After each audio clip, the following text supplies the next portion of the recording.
Sealdah two Namkhana লোকালের শেষ ট্রেনটা এতক্ষণে এসে পৌঁছলো নামখানা স্টেশনের ১ নম্বর প্ল্যাটফর্মে।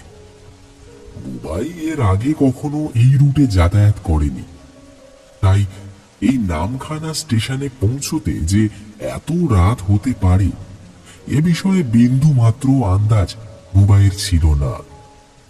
তার উপর ট্রেন থেকে নেমেই বুবাই খেয়াল করল এদিকটাতে বেশ জমিয়ে ঝমঝম করে বৃষ্টি অনবরত পড়ে চলেছে। বুবাই স্টেশনের এ মাথা থেকে ও মাথা পর্যন্ত একবার চোখ ঘুরিয়ে ফিরিয়ে দেখল, না, সে কাউকে দেখতে পাচ্ছে না। কেউই ট্রেন থেকে প্ল্যাটফর্মে নামেনি। তার মানে সে ছাড়া এত রাতে এই অন্ধকারাচ্ছন্ন স্টেশনে কেউই আসেনি। বুবাইয়ের বয়স আনুমানিক ২৫-২৬ বছর। তার শারীরিক গঠনের বর্ণনা দিতে গেলে এটুকু বলা যায়, ছেলেটা লম্বা গোছের, বেশ সুশ্রী দেখতে, রোগা আর ছিমছাম। তার মুখের খোঁচা খোঁচা দাড়িগোঁফ ও চোখের গভীরতায় বোঝা যায় সে অত্যন্ত দৃঢ়চেতা, সাবলীল, সুঠামদেহী পুরুষ। তবে এর সঙ্গে রসিকও বটে। তার কথা বলার ধরন এমন রসালো যে কথা শুনলেই হাসি পেয়ে যাবে। তবে ভিতর ভিতর সে অলৌকিক বিষয়ে ভীষণ ভীতু। হাওড়া জেলা থেকে এক বিশেষ উদ্দেশ্যে সে এই নিশ্চিন্দিপুর গ্রামে এসেছে। যদিও সেই গ্রামে পৌঁছতে তার এখনো অনেকটা সময় লাগবে। শিয়ালদহ থেকে ৯:৩০ শেষ ট্রেনে সে নামখানা পর্যন্ত এলো বটে, কিন্তু এবার নিশ্চিন্দিপুর যাবে কিভাবে? এত রাতে তো কোনরূপ গাড়ি পাওয়া যাবে বলে মনে হয় না। তাহলে এখন একা একা সে কোথায় যাবে, কার সঙ্গে যাবে? সে তো এখানকার পথঘাট কিছুই জানে না। এইসব ৭-৫ ভাবতে ভাবতে বুবাই একটু গভীরভাবে ভীত আর সন্ত্রস্ত হয়ে পড়ল এবং স্টেশন মাস্টারকে ডেকে জিজ্ঞাসা করল, ও দাদা, শুনছেন? ও দাদা। বুবাইয়ের কথার উত্তর দিয়ে স্টেশন মাস্টার একটু ধরা ধরা স্বরে বলে উঠলেন, শুনতে পাচ্ছি, কিন্তু আপনি আগে বলুন, এত রাতে এই স্টেশনে আপনি কি করতে এসেছেন? এখান থেকে কোথায় যাবেন? আপনাকে দেখে তো এ তল্লাটে নতুন বলেই মনে হচ্ছে। ভদ্রলোকের কণ্ঠস্বর শুনে খুব ভালো করেই বোঝা যায় ওনার বয়স আনুমানিক ৫০ টপকেছে। তাই বুবাই স্টেশন মাস্টারের প্রতি একটু বেশি শ্রদ্ধা প্রদর্শন করে বলল, আর বলবেন না মশাই, আমি আসছি সুদূর হাওড়া জেলা থেকে। এখানে পৌঁছতে যে এত রাত হয়ে যাবে তা বুঝে উঠতে পারিনি। সে ঠিক আছে, কিন্তু এখান থেকে আপনি যাবেন কোথায়? আমি নিশ্চিন্দিপুর গ্রামে যাব, ওই গায়ের রায়চৌধুরী মশাইদের জমিদার বাড়ি। ও আচ্ছা আচ্ছা, আপনি তাহলে জমিদার বাড়িতে যাবেন। কিন্তু জমিদার বাড়ির দূরত্ব স্টেশন থেকে প্রায় ১৩-১৪ কিলোমিটার দূরে। এত রাতে আপনি একটা অটো, রিক্সা বা টোটো কিছুই পাবেন না তো। এতটা রাস্তা পায়ে হেঁটে যাবেন নাকি? না না মশাই, এতটা রাস্তা পায়ে হেঁটে যাওয়া সম্ভব নয়। তাহলে আপনি একটা কাজ করুন না, আজ রাতে এখানেই থেকে যান, নয়তো পথে বিপদ হতে পারে। এই নিশ্চিন্দিপুর যাওয়ার রাস্তাটা একেবারেই সুবিধের নয়। কখন কি যে হয়ে যাবে আপনি কিছুই বুঝে উঠতে পারবেন না। কেন, কি হবে? চোর ডাকাতের ভয়ের কথা বলছেন নাকি? গ্রামের এই শুনশান পথে চোর ডাকাতের ভয় তো আছে, সঙ্গে তেনাদের মারণ কবলও আছে। আপনার ভয় হয় না? ভয়? কিন্তু কিসের ভয়? ভূতের ভয়। গ্রামের আঁধারে প্রতিটা নিঃশ্বাসের সঙ্গে ভয় মিশে আছে। লুকিয়ে আছে প্রেতাত্মাদের চাপা অট্টহাসি। ওই ভালো করে কান পাতুন, দেখবেন শুনতে পাবেন। এ তো দেখছি আপনি আমাকে রীতিমতো ভয় দেখাতে শুরু করেছেন। ওহে যুবক, আমি আপনাকে ভয় দেখাচ্ছি না। নিজের ভালো চাও তো আজ রাতে এখানেই থেকে যাও, নয়তো ফাঁসবে, ভীষণ ভাবে ফাঁসবে। আচ্ছা, আপনি বরং আমাকে ওই অটো ভ্যান রিক্সার স্ট্যান্ডটা দেখিয়ে দিন, আমি একবার ওখানে গিয়ে দেখে আসি। যদি একটাও গাড়ি না পাই তো আপনার এখানে ফিরে আসব, আর যদি গাড়ি পেয়ে যাই তাহলে পৌঁছে যাব আমার গন্তব্যে। আচ্ছা, বেশ বেশ, আপনি যা ভালো মনে করছেন সেইটাই করুন, কিন্তু সাবধান, এই রাতের আদ্যপান্ত পুরোটাই বিভীষিকাময়, তাই ষষ্ঠ ইন্দ্রিয় সজাগ রেখেই পথ চলবেন। এই বলে স্টেশন মাস্টার স্টেশনের দক্ষিণ দিকে আঙুল নির্দেশ করে অটো রিক্সা ভ্যান স্ট্যান্ডটা দেখিয়ে দিল। অতঃপর বুবাই সেই দিকটাতে এগিয়ে গেল।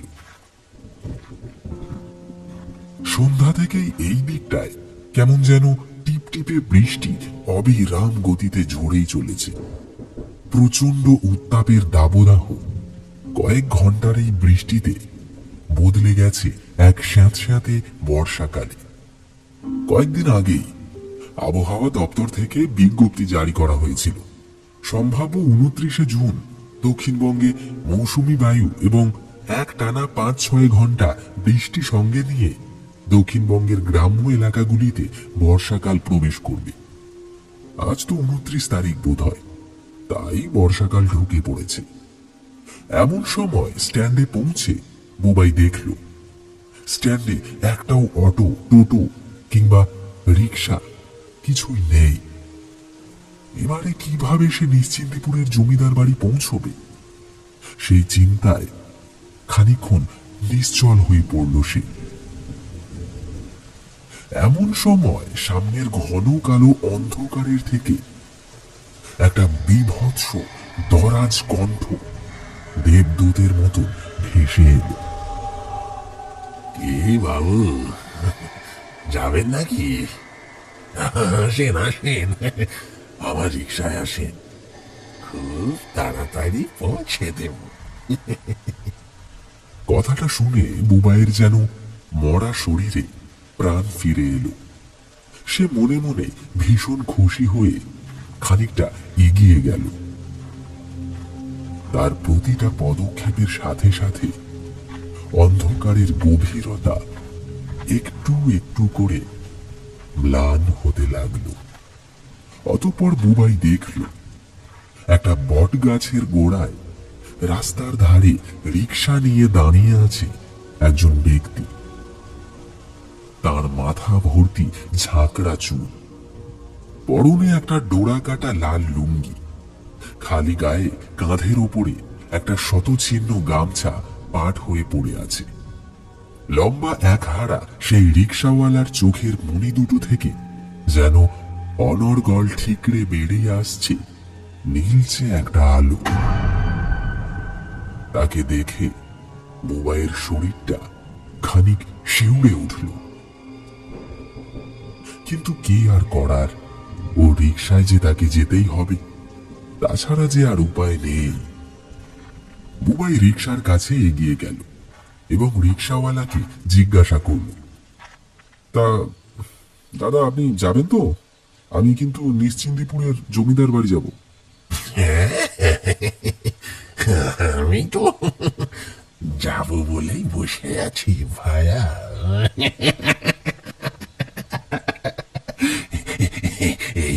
এই শেষ ট্রেনে প্যাসেঞ্জার বইয়েই তো আমার আমার দুটো পয়সা হয়।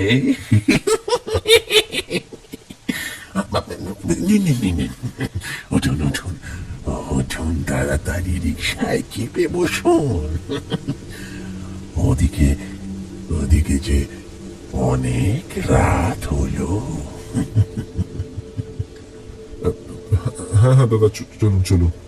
এই বলে বুবাই রিক্সায় চেপে বসল এবং রিক্সাওয়ালা রিক্সার প্যাডেলে চাপ দিতেই রিক্সা গড় গড় করে গড়াতে শুরু করেছে পিচ ঢালা পাকা রাস্তার উপর দিয়ে। রিক্সাটা আপন মনে ফাঁকা রাস্তাটার মাঝখান বরাবর এগিয়ে চলেছে গন্তব্যের দিকে।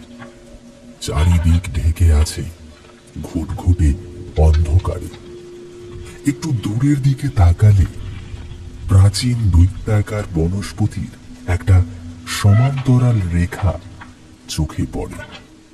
তার উপর তুলিতে টানা লালচে আর কালোর সংমিশ্রিত আকাশ যেন মুখ ভার করে আছে।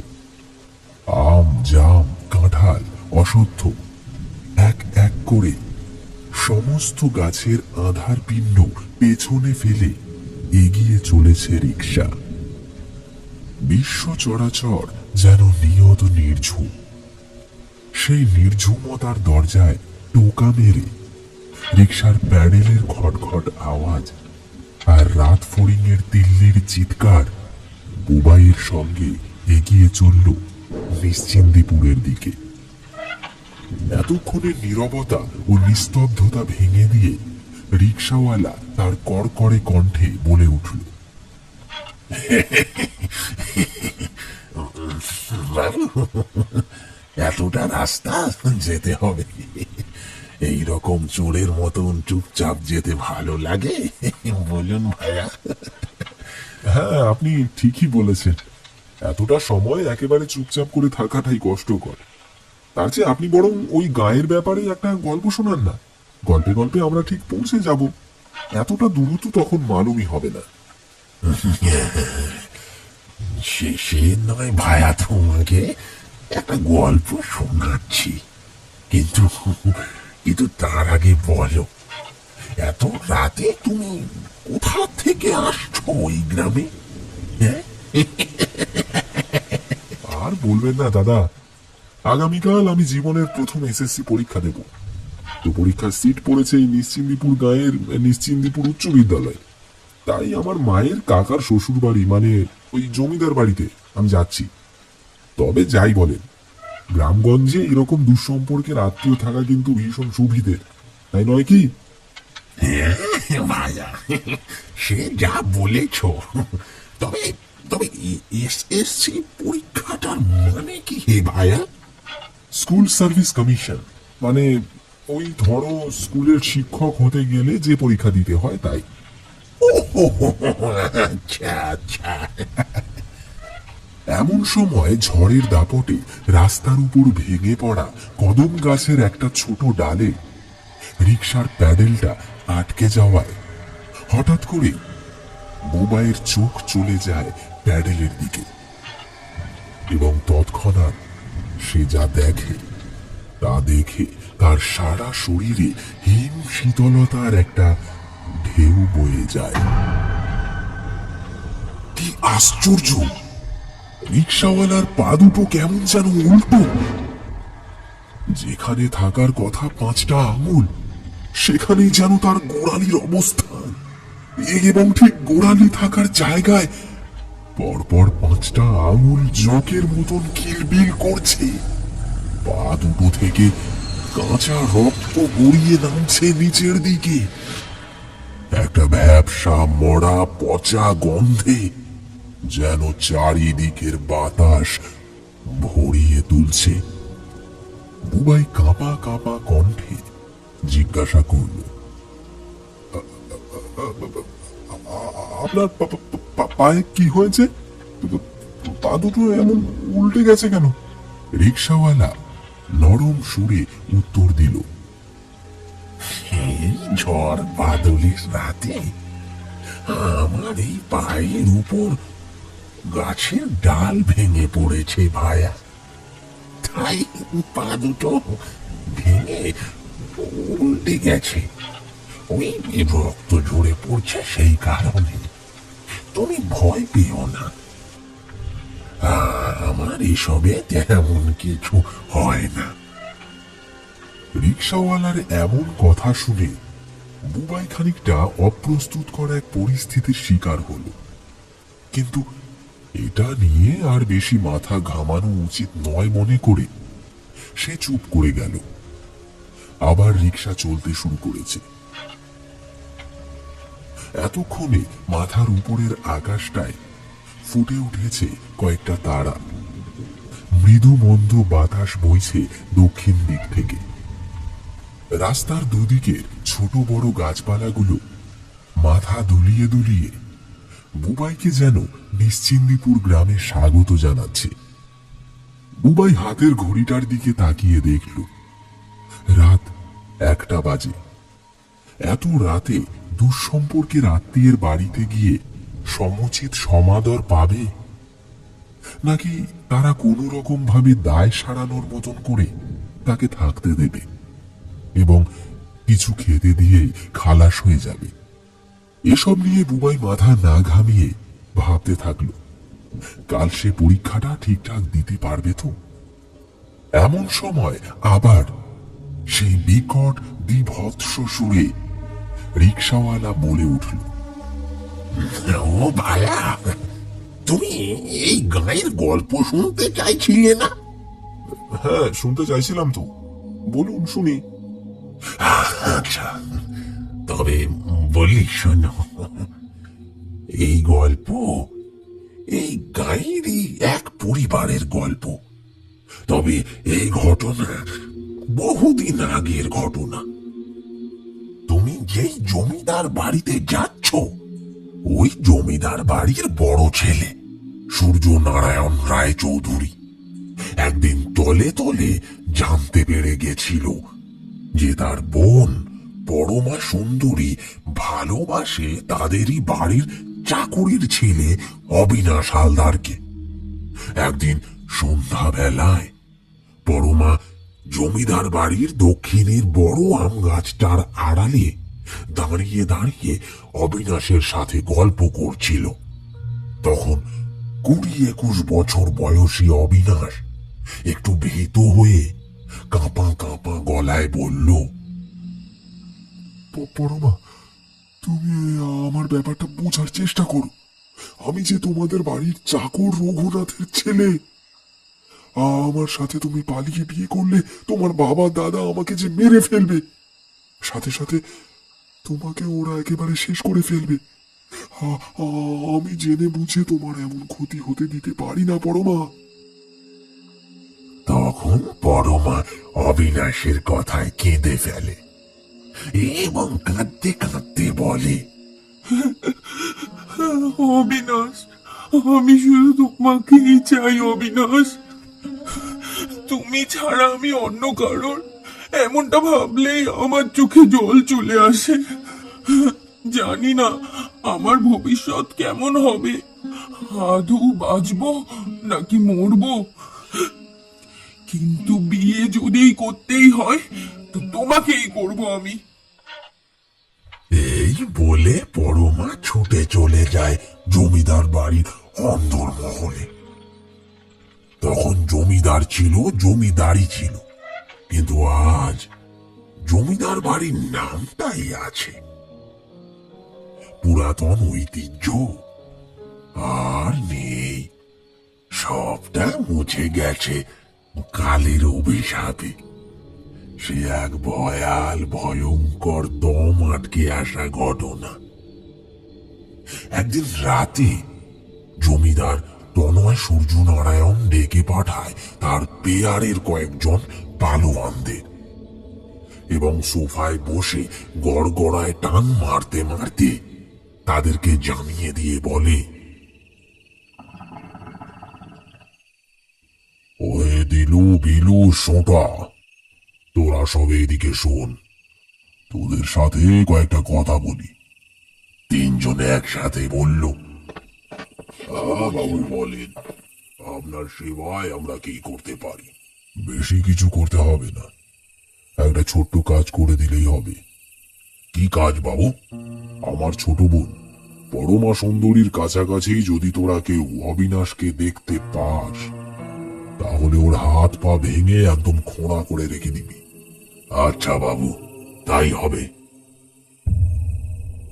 তারপর ওরা তিনজন সর্বদাই চোখ রেখেছিল অবিনাশের উপরে।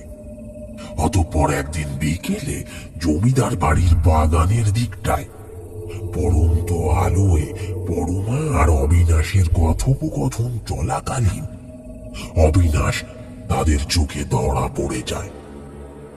তৎক্ষণাৎ তিনজন লোক লাঠি দিয়ে তাকে পেটাতে পেটাতে একেবারে জখম করে দেয়। মাথা ফেটে গল গল করে রক্ত ঝরতে থাকে, চোখের কোণে কালশিটে দাগ পড়ে যায়। এছাড়াও শরীরের বিভিন্ন জায়গা লাঠির আঘাতে আঘাতে রক্তাক্ত হয়ে উঠলেন। কিন্তু কে শোনে কার কথা? সূর্যনারায়ণ রায়চৌধুরীর কথা মতন তারা বেধড়ক ভাবে অবিনাশকে পেটাতে থাকে। সেই সময় ওইখানে উপস্থিত পরমা সুন্দরী মাটিতে লুটিয়ে পড়া অবিনাশের শরীরের ওপর শুয়ে পড়ে এবং পালোয়ানদের লাঠির আঘাত নিজের শরীরে সহ্য করে অবিনাশকে বাঁচানোর চেষ্টা করে। কাঁদতে কাঁদতে বলে, মেরো না ওকে। কি দোষ করেছে ও? ওকে ছেড়ে দাও, ছেড়ে দাও, ছেড়ে দাও বলছি, ওকে ছেড়ে দাও, ওকে ছেড়ে দাও, ছেড়ে দাও বলছি ওকে। হে ঈশ্বর, এদের এই অন্যায় জুলুম তুমি মেনে নিও না, মেনে নিও না ঈশ্বর। এদেরকে তুমি ছেড়ো না, এদেরকে তুমি ছেড়ো না ঈশ্বর, এদেরকে তুমি ছেড়ো না, ছেড়ো না তুমি ঈশ্বর। কিন্তু না, পরমা রক্ষা করতে পারে না অবিনাশকে। সঙ্গে সঙ্গে সেই স্থানে জমিদার তনয় সূর্য নারায়ণ উপস্থিত হয় এবং বোন পরমা সুন্দরীকে টেনে হিঁচড়ে নিয়ে চলে যায় জমিদার বাড়ির অন্দরমহলে। তারপর অবিনাশ সপ্তাহ খানেক একেবারে বিছানা শয্যা হয়ে ভোগার পর মারা গেল। অতঃপর 20-21 বছর বয়সী মা মরা ছেলেটার এমন অকাল মৃত্যুর দুশ্চিন্তা পেয়ে বসল বাবা রঘুনাথের মস্তিষ্কে। দিনে দিনে সেই ব্যক্তি উদ্ভ্রান্ত পাগলের মতন রাস্তায় রাস্তায় ঘুরে বেড়াতে লাগলো, আর দিনে অন্তত একবার করে জমিদার বাড়ির আনাচে কানাচে গিয়ে চেঁচিয়ে চেঁচিয়ে বলতো,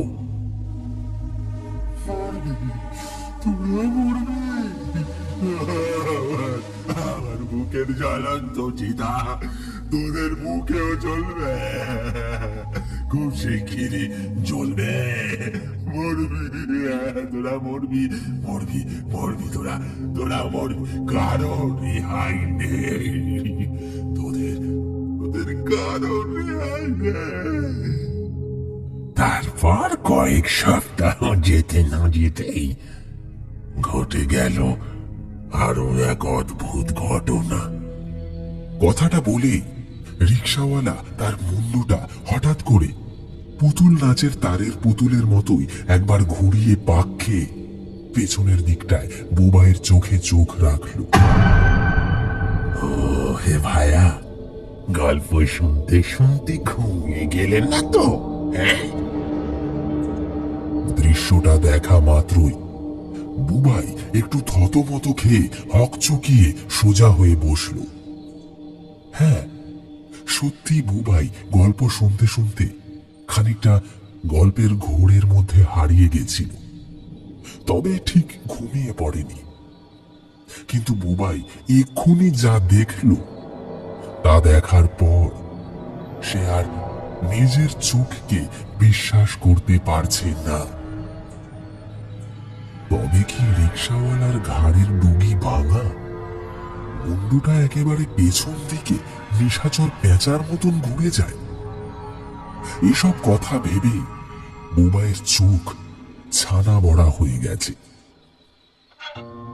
এতক্ষণে আকাশের গায়ে চাঁদের ম্রিয়মান একটা আলো ফুটে উঠেছে পশ্চিমের দিকটায়। দুদিক থেকে মাটির একটা সোঁদা গন্ধ সারা শরীরকে একেবারে উন্মাদ করে দিয়ে যাচ্ছে। দক্ষিণ দিক দিয়ে শোঁ শোঁ করে বয়ে আসা একটা ঠান্ডা বাতাসে বুবাইয়ের চোখ মুখ খানিকটা স্বস্তি পাচ্ছে। এমন সময় তেমাথানির মোড়ে বোধহয় বন্ধ হওয়া একটা চায়ের দোকানের সামনে একদল কুকুর বুবাই এবং রিকশাওয়ালাকে দেখে বিকট ভাবে চিৎকার করতে শুরু করেছে। বুবাই খানিকটা মুখ দিয়ে শব্দ করে ওদেরকে তাড়াবার চেষ্টা করল। চুপ কর, চুপ কর। রাত বিরেতে তোদের জন্য কি মানুষ চলাফেরা করতে পারবে না? বুবাইয়ের কোনো কথাতেই কুকুরগুলো কর্ণপাত করল না। অতঃপর রিকশাওয়ালা তার গম্ভীর কণ্ঠে একটা দরাজ হাঁকি দিয়ে তাদেরকে চুপ করিয়ে দিল। এই শালারা, চুপ কর, খুব সাহস একেবারে। অতঃপর আর কোনো সারা শব্দ নেই, একেবারে পুরোপুরি নিস্তব্ধ। আবার মিনিট দুই পরে সেই নিস্তব্ধতার জাল ছিঁড়ে বুবাই বলল, আচ্ছা, যে ঘটনাটা বলছিলেন তারপর কি হলো?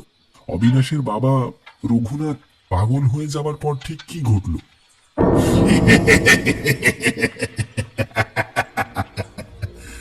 তারপর জমিদার বাড়ির মধ্যে ভাঙন ধরতে শুরু করলো। এক সপ্তাহের মধ্যে জমিদার বাড়িতে পরপর দুজন মানুষের মৃত্যু হলো। প্রথমেই মারা গেল জমিদার তনয় সূর্য নারায়ণ, আর তারপর পরমা সুন্দরী। প্রথম মৃত্যুটা ছিল খুবই শোচনীয় আর মর্মান্তিকও বটে। জমিদার বাড়ির পুকুর ঘাটের ঈশান কোণে কে যেন পাকে মুন্ডু গেড়ে সূর্য নারায়ণকে মেরেছে। সবাই আজও মনে করে অবিনাশের অতৃপ্ত আত্মা ওকে এইভাবে মেরেছে। কিন্তু আদৌ সত্যি ঘটনা কি না তা কেউ জানে না। একদিন সন্ধ্যাবেলায় সূর্য নারায়ণের বিধবা বউটা জমিদার বাড়ির ওই পুকুর ঘাটে হাত মুখ ধুতে গেছিল। সাঁঝের বেলায় ঘর দুয়ারে প্রদীপ দেখাবার তরে, আর তখনই হঠাৎ পুকুর পাড়ের দক্ষিণ দিকের বড় তেঁতুল গাছটায় কয়েকটা ডাল নাড়িয়ে দিয়ে পাশের কলা গাছগুলোর শুকনো বাঁশখানায় একবার ধাক্কা দিয়ে একটা ঠান্ডা বাতাস গিয়ে লাগলো বউটার শরীরে। তৎক্ষণাৎ তার হাতে থাকা লণ্ঠনটা নিভে গেল। এ বাবা, যা, লণ্ঠনটা নিভে গেল, এবার কি হবে? এটা বলা মাত্রই অন্ধকারে পা পিছলে সে পড়ে গেল সেই পুকুর ঘাটে। তারপর হাত পা ছুটতে লাগলো, বিভৎস আওয়াজে ঘুমাতে লাগলো। দাঁতে দাঁত লেগে গেল তার, মুখ থেকে বেরিয়ে আসতে লাগলো লালা। তার চোখের কোটর থেকে মণিগুলো যেন ঠিকরে বাইরে বেরিয়ে আসবে। অনেক কষ্ট পেলে নারীরা যেমন দীর্ঘক্ষণ গোমড়ে গোমড়ে কাঁদে, ঠিক সেই রকম ভাবে সে কাঁদতে শুরু করেছে। কি বিভৎস ভয়ানক সেই দৃশ্য! তার গোঙানির আওয়াজ পেয়ে জমিদার বাড়ির অন্দর মহল থেকে আরো সব লোকজন বেরিয়ে এসে ঘাটি থেকে কলসি কলসি জল তুলে তার মাথায় ঢালতে লাগলো। তবে তাতে কোনো সুরাহা হচ্ছে না দেখে অতঃপর খবর দেওয়া হলো কালীচরণ তান্ত্রিককে। এরপর কালীচরণ এলো সদ্য বিধবা সেই মহিলার সামনে বসে। কালীচরণ তার নাম জানতে চাইল। সে বীভৎস ভাবে গোঙাতে গোঙাতে উত্তর দিল,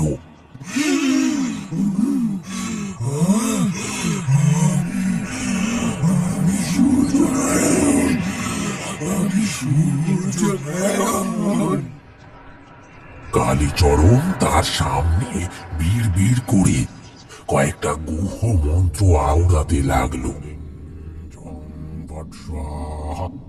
এমন সময় আশেপাশে উপস্থিত জমিদার বাড়ির লোকজনেরা বলল, কালীচরণ বাবু, আপনি মৃত্যুর কারণ জিজ্ঞাসা করুন। কালীচরণ তান্ত্রিক মন্ত্র আউড়ে নিয়ে তার দিকে মুখ দিয়ে একটা বাতাস ছুঁড়ে দিয়ে বলল,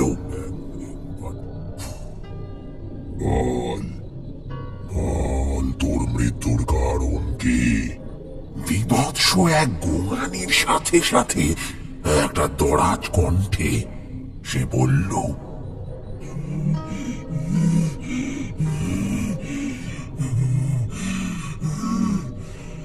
আমাকে আমাকে আমাকে মেরে ফেলেছে ওই অবিনাশ।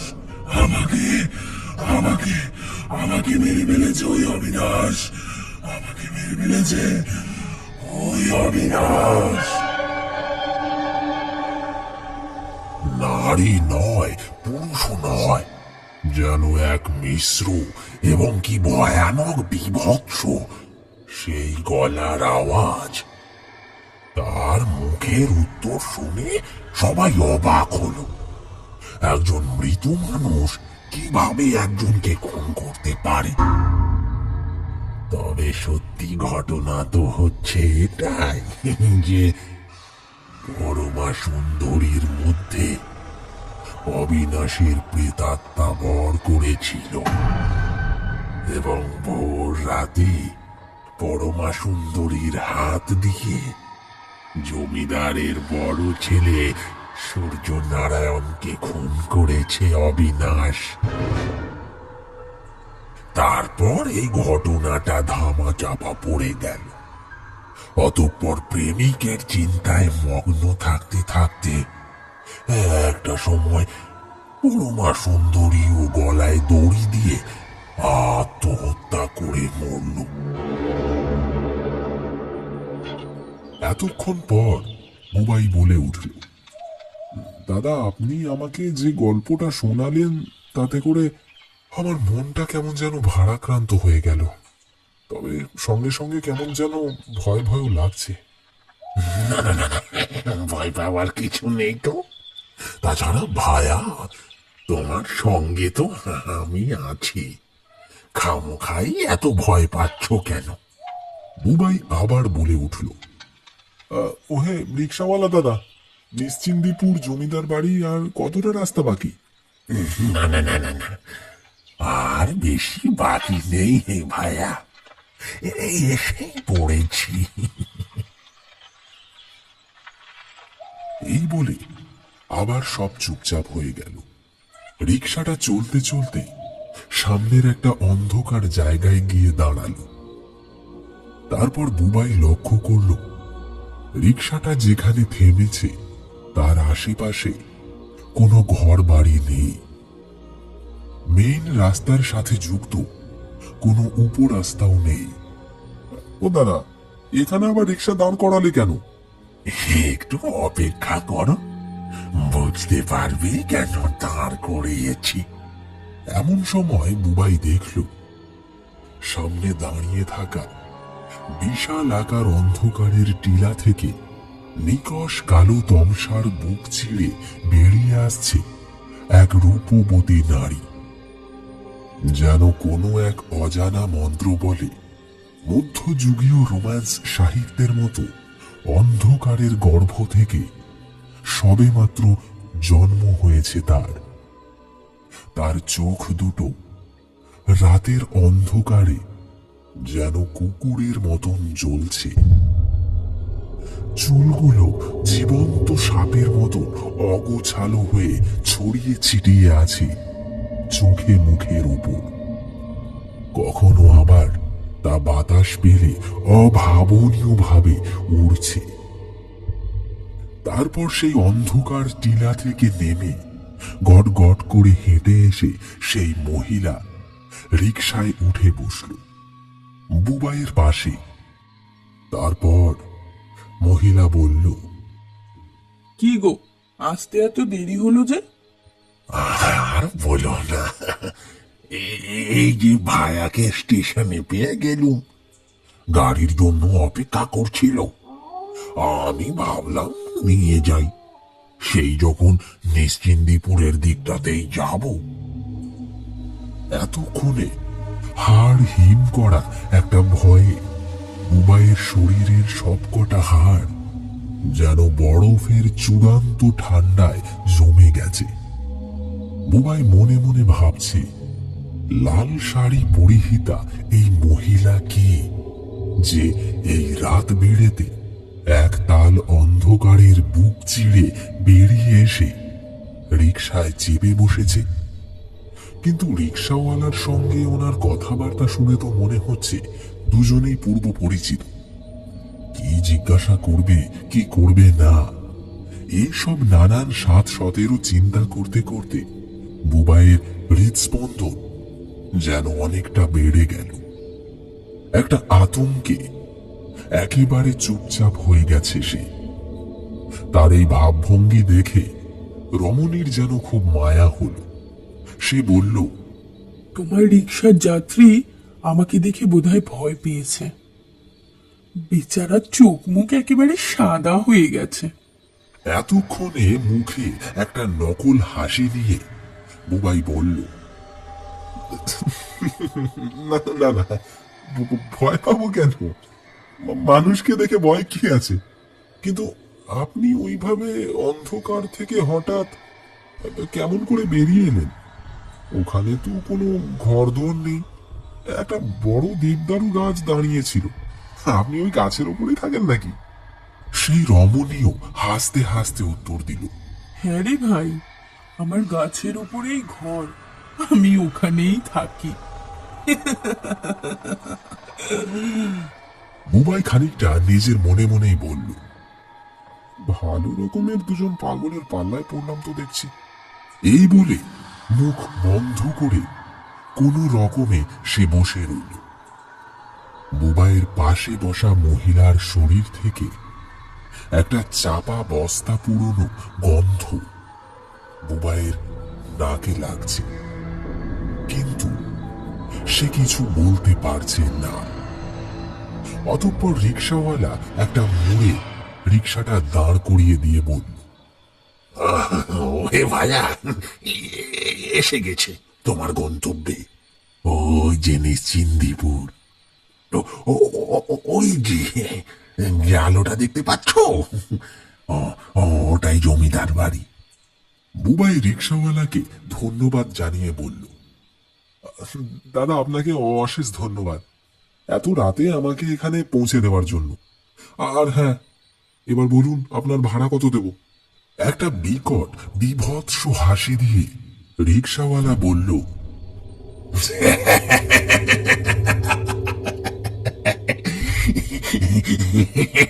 না না না ভাইয়া, ওসব পয়সা টয়সা কিছু লাগবে না। আমি এইদিকে আসবো বলেই তোমাকে নিয়ে এসেছি। যাও যাও, তুমি জমিদার বাড়িতে চলে যাও। তাছাড়া তুমি আমাদের মেহমান, তোমার থেকে পয়সা নিতে পারি?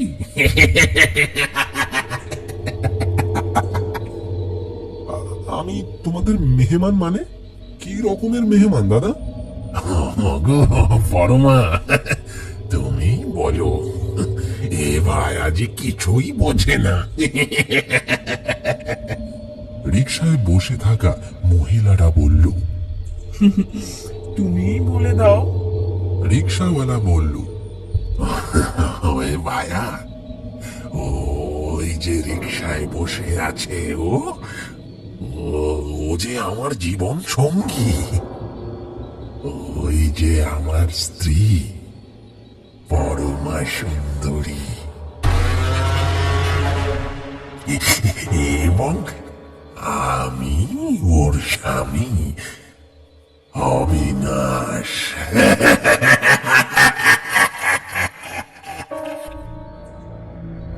বুঝলে ভাইয়া, তুমি তুমি আমাদের মেহমান।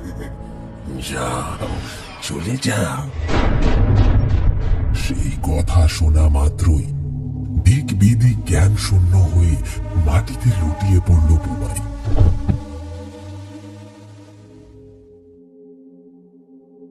এই ঘটনার দীর্ঘ সময় পর যখন বুবাই চোখ খুলল, তখন সে দেখল সে নামখানা স্টেশনের চত্বরের দক্ষিণ দিকের অটো রিক্সা ভ্যান স্ট্যান্ডের অনতি দূরে একটা ঝুড়ি নামা প্রাচীন বটগাছের বেদির ওপর শুয়ে আছে, যেখানে গতকাল রাতে অবিনাশ রিক্সা নিয়ে দাঁড়িয়েছিল।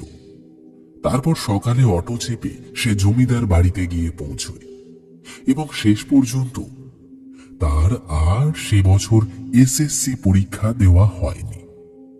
জমিদার বাড়ি পৌঁছে সে টানা 1 সপ্তাহ এক মারণ জ্বরে ভুগেছে। আজ 1 সপ্তাহ পরে সে আবার হাওড়া ফিরে যাচ্ছে।